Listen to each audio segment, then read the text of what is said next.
Hello, everyone, and welcome to another installment of FIT Talks, the oral history program of the Fashion Institute of Technology, part of the State University of New York. Today is July 17th, 2019, and the time is 3:10 p.m. I am privileged to be joined today by Dr. Joyce F. Brown, President of FIT.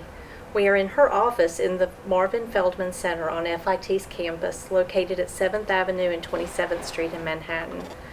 Welcome, Dr. Brown, and thank you for taking the time to speak with me today. Thank you. I'm delighted to be with you. Thank you.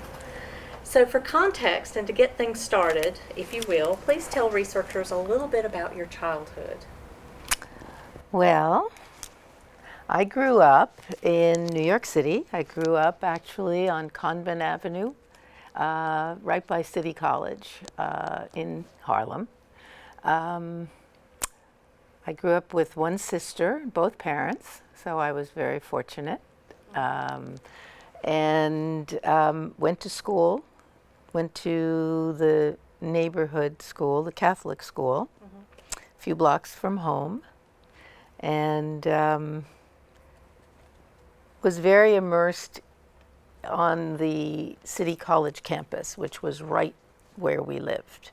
Very, very influenced by the college and by the students, and we used to play in the buildings, much to the guard's chagrin. But so that had a big influence on my life, and I also went to Catholic high school.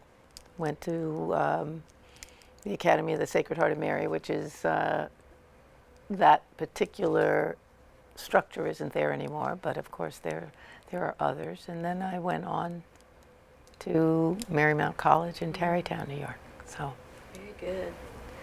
So as a child, what did you want to be when you grew up? From a very young age, I said I was going to be a writer. And then by high school, I wanted to be a psychologist. And so this was my goal when I went on to graduate school. And when you think about that, those are two very isolating sorts of things. I mean, you really have to, it's not a lot of other interaction. And while I loved that in my training and working with individuals, I really felt like I needed a different kind of stimulus in my day-to-day. So anyway, that was kind of how that evolved, and someday I'll still write my book, I'm sure. Nice. So, what was the evolutionary process like that you experienced as you moved from the practice of psychology to the field of higher education? Well, I had to work to put myself through graduate school. And I went to work for the City University of New York. So I am the mailroom story when it comes to public higher education. I started out as a financial aid counselor. I was doing my graduate work in counseling psychology. So at that point, I thought it was a path to working as a counselor in a college. And that's essentially what I did for a good part of while I was pursuing my degree. And somewhere along the line, you're immersed in a process, in a system, and you learn the workings. I always like to say to young people, it really does matter where you begin, because that's what you learn, and that's where your comfort is and where you feel you can make a contribution. So although I had always said I would never be a teacher, I mean, I was never going to be in education, here I was, not in the classroom, but certainly learning the whole process and system of running a college, and somewhere along the line decided I could do this, and I could maybe, having learned the lessons of the mailroom, progressing my way along, have a very positive influence on the lives of a number of young people, and in some ways still use the skills I had developed, and using them in a different way than had been my original goal, but nevertheless interacting with people and making a difference in the lives of a lot of young people. So that was sort of the progression from there to here. Amazing. And it's my understanding that you spent nearly 30 years in the City University of New York and held numerous senior level positions within the system there. Can you tell us a little bit about those positions and how they prepared you for life as president at FIT? Well, I did, as I say, I was the mailroom story on a campus, and then I went into central administration.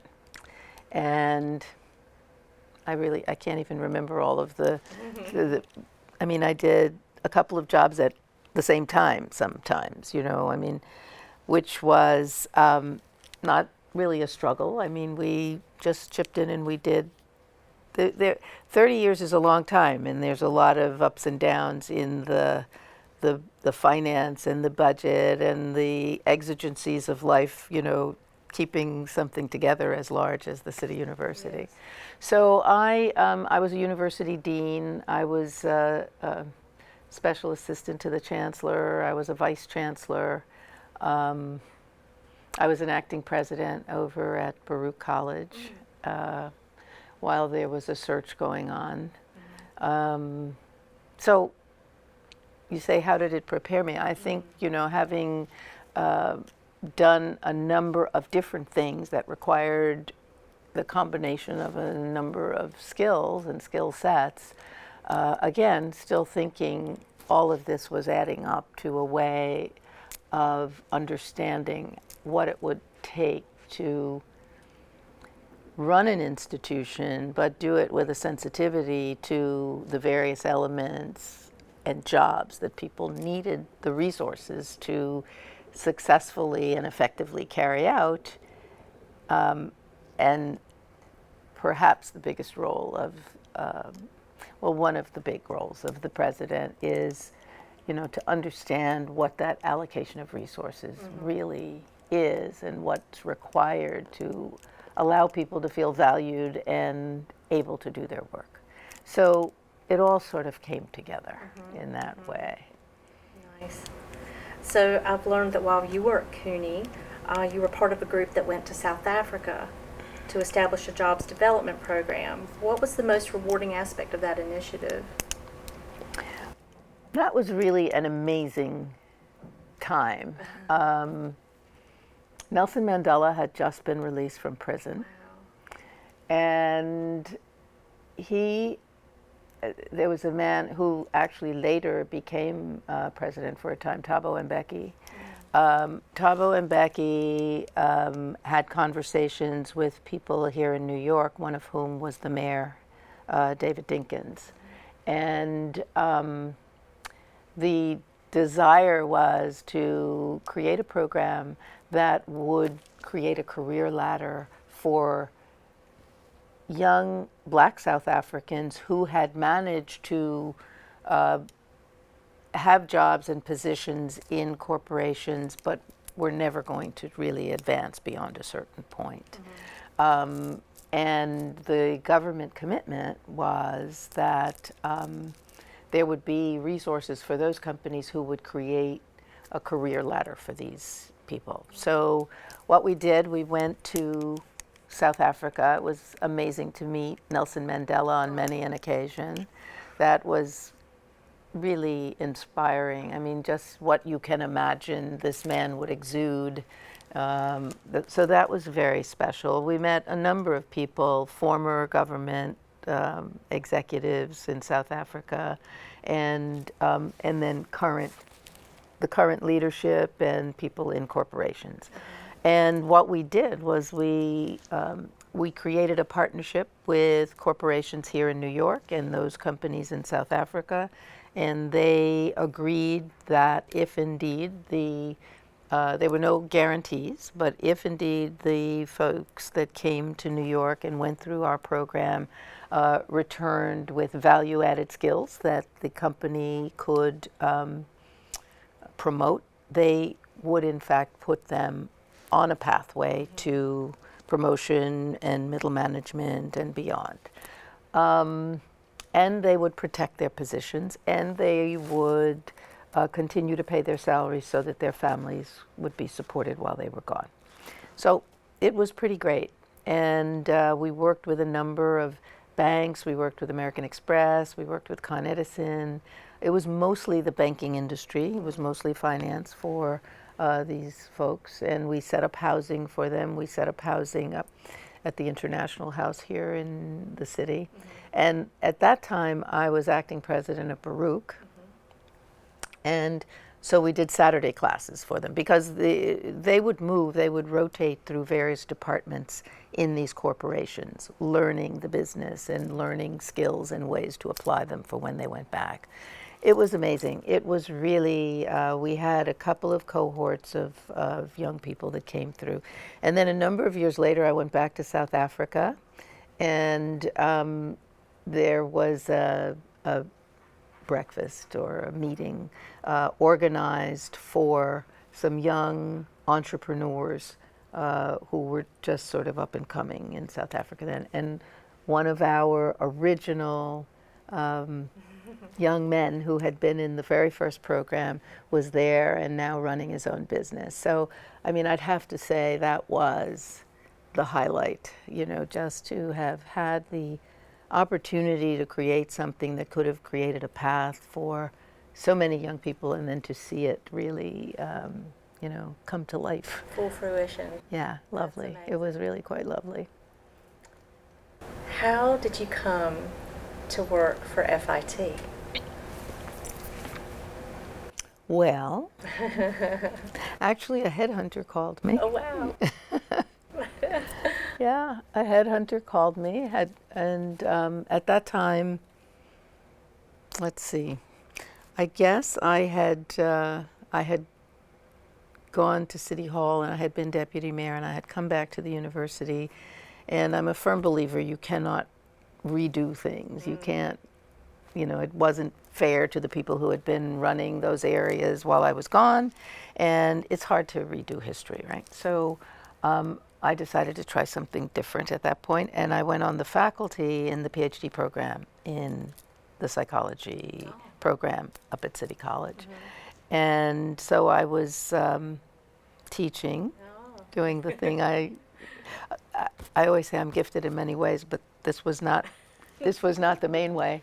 And but it was it was really a good experience because it was graduate students who were very serious about the work, and it was fine. But while I was there, I was contacted by a headhunter,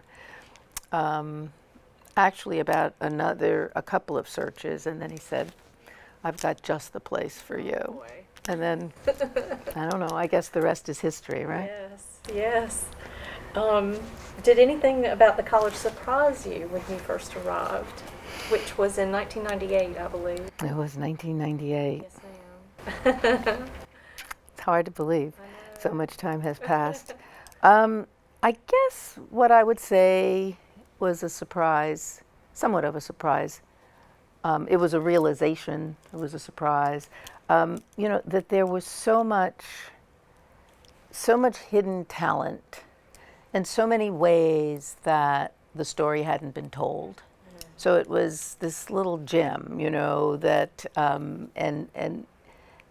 there was a real opportunity, I thought, to tell the story, let people really know what the capabilities, what the talent, what the creativity was that was here. I mean, we were known as a fashion college, right? And, but people didn't understand really, or have a way, or a natural way of understanding and knowing all of the other rich resources that were here. But we had work to do in order to have the best story to tell. Right. So it wasn't like it was, you know, just waiting to tell the story. We had work to do. We had to develop some of those resources to a better level, to create opportunities for faculty who might be interested, might be curious, might want the opportunity to really do a different kind of research or a different kind of exhibition or expose of their work, whatever. But we had to get there. So that's what we've been doing for 20 years. Definitely, definitely. But I take it that none of it's really by accident. And my next question has to do with the strategic planning initiative that you've put forward. You introduced the whole concept of strategic planning when you arrived, and the college is currently in its 4th iteration of its strategic planning efforts. Would you please tell listeners something about this process? I know it's complicated, but I think it would be great to demystify it for listeners. Well, you know, a college community is really different than running a corporation, right? I mean, the life and effectiveness of a college is really driven by the community, by the work, by the commitment, by the enthusiasm of the constituents of the community. And, you know, I certainly mean faculty, but, you know, it's really a community effort. I mean, we have to listen to what the students want, the direction that the world is creating and making clear the path forward as things are changing that we need to respond to. The faculty need to feel supported and able to contribute and do their work and feel rewarded for that. You know, management needs to be supportive of that, but at the same time, you know, everybody's got their job in order to keep the enterprise going.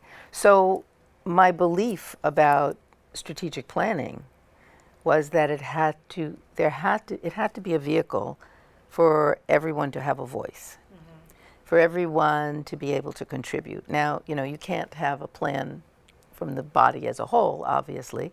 We created committees that were a cross-section of the community, and then we had subsets within those, and we would have, out of maybe a planning council, say, that was sort of the steering group, we would then have the cross-section of the community where ideas were exchanged and where we might be able to identify initiatives in key areas that everyone really felt would be value added to moving the whole enterprise forward, you know, having us goal directed and aspirational and growing.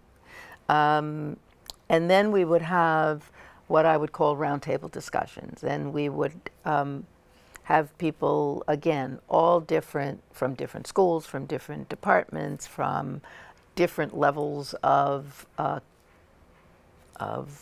professional commitment and activity in the community, all working together.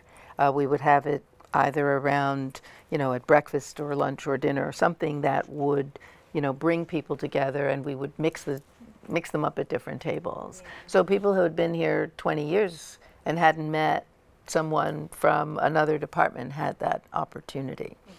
And the dialogue around those meetings was really to explore what had come out of the strategic planning committee. What was the general feeling in the community about what we thought of as the big goals and the initiatives under those that we, at levels of interest and various strategic points in the community, could carry out. We learned from each other, you know, and at that time, I mean, now, of course, when we do it, we do that plus go on the internet so that people who are not able to attend any of those meetings can still opine as to what the work is producing. At that time, it wasn't quite so widespread and developed that we could use the internet. So we would have things like suggestion boxes and whatever. Anyway, the point being that it was very important to create as much opportunity as possible for voices to be heard. And again, my mantra is always, we don't have to agree, we just have to be respectful and open and have a conversation, and either compromise in some way so that whatever it is that the individual thinks is important and should be included either goes away understanding that now it will be or why it won't be. So there was a lot of conversation. In the end, each of the iterations, we've probably had about 200 people actively engaged. Now, of course, with the internet, people have other opportunities beyond the 200 or so people that we specifically involve. So that's kind of been the MO, and I think that people feel empowered by it and see the results. Having done all that, what you don't want to do then is say, thank you very much, here's a nice binder, and put it on a shelf. What we do is we then we go forward for the next number of years. I mean, you really have to go back and revisit at least every 5 years, because if you're doing something as a result of that work, then things are changing, and you go to the next iteration and goals that you can set for the institution, having learned from your experience over the past 3-4 years. So that is pretty much how it has worked, and I think it's made a tremendous difference in the community. I agree. So, diversity, civility, sustainability, and innovation are 4 issues that you have championed as president. Would you share with us why each one has been so important to you, and why you think each is so important to FIT? Well, I think that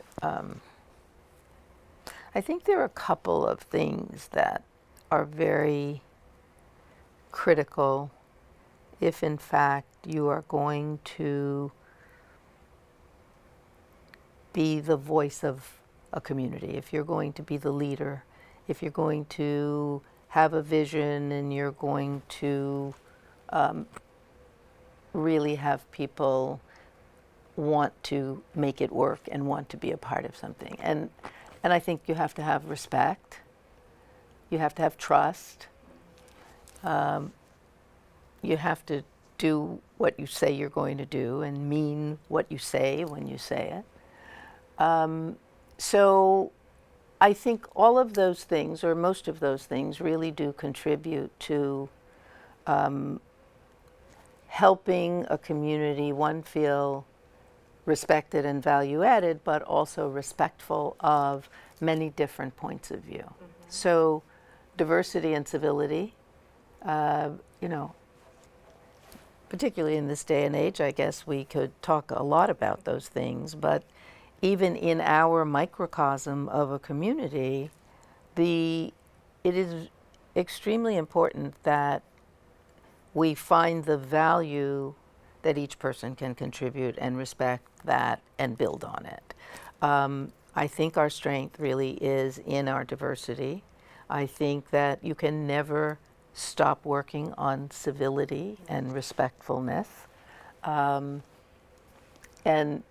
really talk about it in ways that make it top of mind, so that, because it's pretty easy to slip away. So we talk about that a lot. We reward the behaviors that we think help to contribute to setting a tone for dialogue and disagreement. There's many opportunities to disagree in a very civil way, and I think at the end of the day everybody learns something in terms of another person's point of view. When we talk about sustainability, I think that we as an educational institution have a real responsibility to do what we can to preserve the planet for the next generation. I think we have a lot to learn from young people.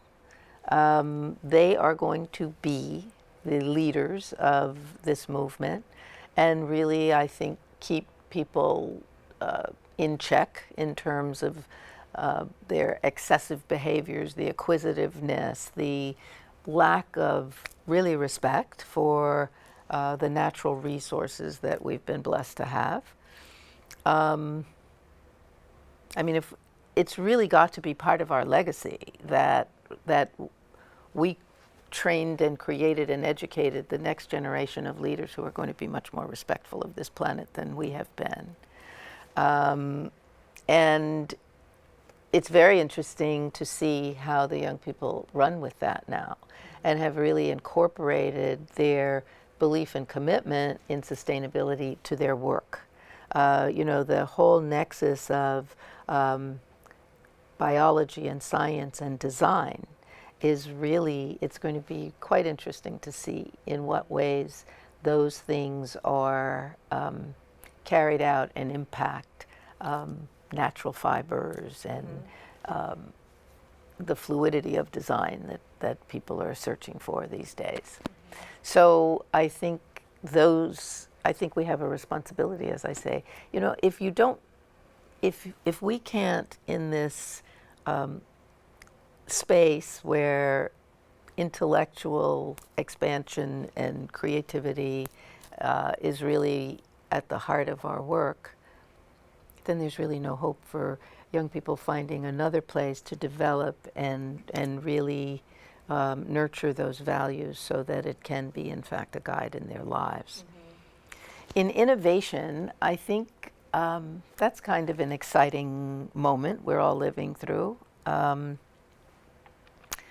Innovation means many things to many different people, but I think in some ways this is the place where you can sort of unharness some of those ideas. The students are always a surprise to me what they can come up with, and it's fascinating. I think we have really an opportunity and a responsibility, but what a great opportunity to really sort of unleash a lot of that, and to also create the opportunity for faculty who, you know, have ideas, but, you know, if all you're doing is teaching and leaving or doing your own private research, we don't all get the benefit of that, and the students don't get the exposure to it. So we try and figure out ways to create space and time for people to explore and put together and work with students. I mean, it really opens up the door for research for the students as well, which, you know, is a great gift. Doesn't always happen. To work with a faculty member who's an expert in an area and experimenting, and then to take that sort of unbridled creativity that all these kids seem to have. And we get great results when we do that. So we've been working on developing an innovation center. You know, I know I've been talking about that for a long time, but we're really we have a space that we're opening in the fall. We've been fortunate that someone is allowing us to use part of their space. In fact, it's Deirdre Quinn, who is on our board and runs Lafayette 148. Well, she's moved out to the Brooklyn Navy Yard, and she's given us a space. So the faculty and the students are going to have a whole different kind of modern, open, inspiring space to do some of the work. We'll keep our little research space that we opened up on campus, which is always crowded and busy, and faculty figuring out how to infuse that technology and new ways of doing things into their classes. But I just think it's the next frontier, and I think we ought to stay one step ahead as much as we can. I agree. What leadership lessons have you learned from your over 20 years of being president at FIT?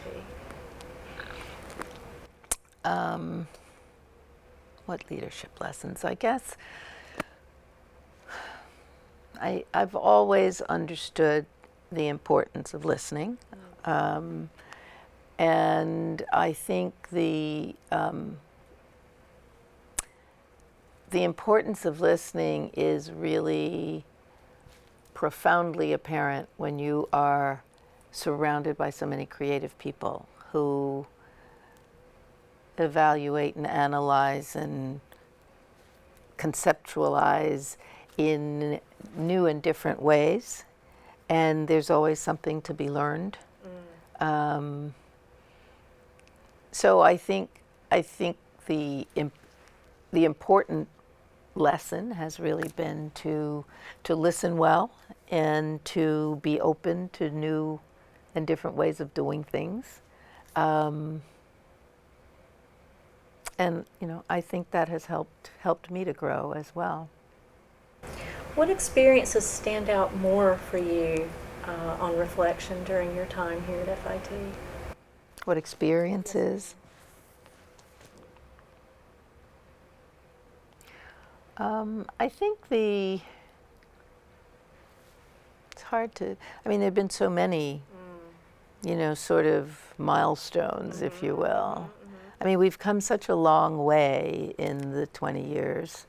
I do think that the whole strategic planning process, getting to know different different aspects of the worlds that we function within, to learn about the aspirations and the ideas and the enthusiasm of creative people, has really been has been a good ride. I mean, because it's always different. It's Yes. always different. So I think I mean, it's hard to, when you talk about a specific learning lesson, I guess, is really what you're looking for. I think it all kinds of comes together, but there's a petri dish of creativity here, that you learn from each day. What challenges would you say FIT faces today in 2019? Well, I think we face the same challenges everyone is facing at this point. The world is really changing in so many ways. I mean, everything is different, isn't it? I mean, the way we teach, the way we learn, the way we get information, the way we communicate, the institutions that we think of as being, core are being challenged, many of which are being transformed into a new and different way of creating enterprise, doing business. Some are folding altogether. So if we are in the business of educating and preparing young people to be the next generation of leaders, we have to do it in a very rapidly changing environment. And that's very challenging, because change is hard for everybody. And in some ways, of course, the students are more open to it than we are, because it's all exciting, and I swear they were all born with an iPad in their hand. So, for the adjustment, for the new way of delivering, it's very hard for some people. So there's a lot of challenges in terms of being cutting edge and in the forefront and open to change for those of us who are supposed to be leading the way for these young folks. And I think the other thing is another major challenge really has to do with the global marketplace, because there really are no boundaries. Sadly, there's no boundaries in behavior for some people, but that's not what I mean. I mean, there's just no real boundaries in terms of doing business. It's a 24/7 market. It's, with all of the cultural kinds of considerations one needs to know if you are really going to be successful in such a market. So those are challenges for young people, and the more international kinds of experiences we can get for them, the better. And of course, there's always finances. Because, we're, as a public institution, we certainly are funded at basic levels, but everything costs more, and innovation costs more. New and different ways of doing things cost more. And we've done pretty well in terms of preserving the facilities and expanding the facilities, but there's probably no such thing as having enough money to really do the things in the way you would like to do them. And I don't really see short term that getting any better, because we're not the only enterprise vying for limited dollars. So we have to go out and fundraise, and we rely on being able to tell a good story, and really connect with people who will benefit from our ability to do the best job we can. And many of those are business people who look for our graduates to, continue to infuse their businesses with the excitement and creativity and innovation of today. But it's nonstop. I mean, you have to continue to go out and create new opportunities for people to fall in love with us. Yes, indeed. So. What would you say are the future plans for yourself and for FIT? I don't know. People always, 20 years is a long time, right? I just, every day there's something different. There's always new challenges. There's new opportunities. So we'll just keep doing what we're doing for as long as it's working. I think that I do think that the challenge for FIT, I think we're well on our way, sort of confronting and meeting and seeking those challenges, but it's all of a piece. I mean, it just continues to roll, and I was thinking the other day about what will we be dealing with 10 years from now. I mean, so much has happened in the last 10 years, right? And I just think there are things we won't recognize, from whatever vantage point we have at that moment. We'll all be saying, you remember?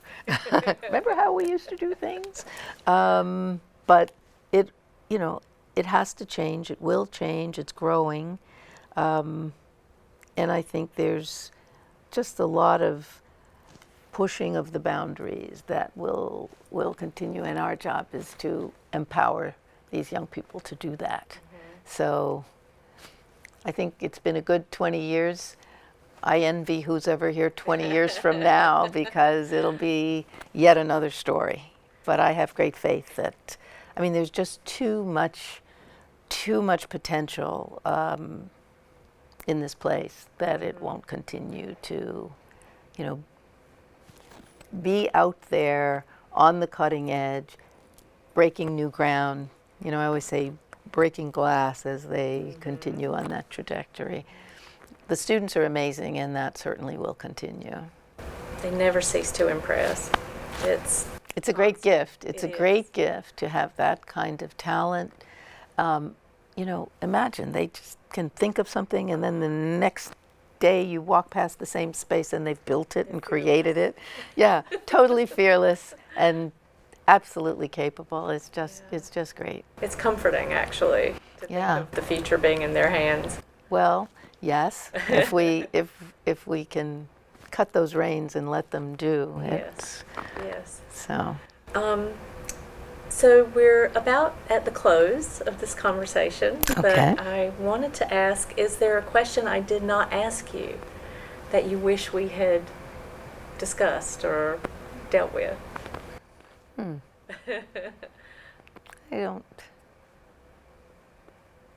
I don't think so. I think we've really talked about the future to the extent we can, and what the aspiration levels might be for FIT and for the young generations that have yet to pass through the doors. I don't know. I just hope we're all able to pull up a chair and watch this movie as it unfolds Yes. going forward. So. Well, I want to thank you again for joining me today. And by the way, I'm Karen Trivett. I'm the head of Special Collections and College Archives here at the Fashion Institute of Technology. Thank you again, Dr. Brown. Thank you very much.